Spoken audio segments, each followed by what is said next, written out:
Électricité et eau, l'une dépend de l'autre.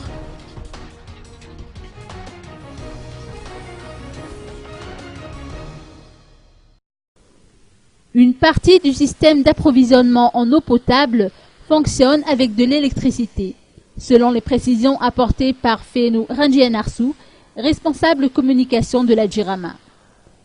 Ainsi, toute coupure de courant peut se répercuter sur le système de distribution d'eau.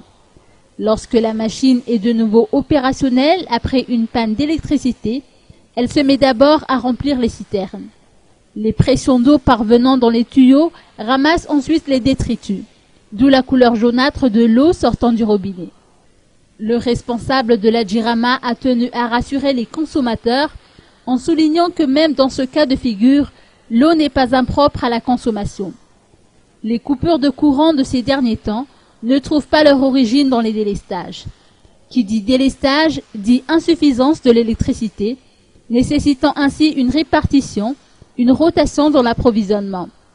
Or, ce n'est pas le cas actuellement.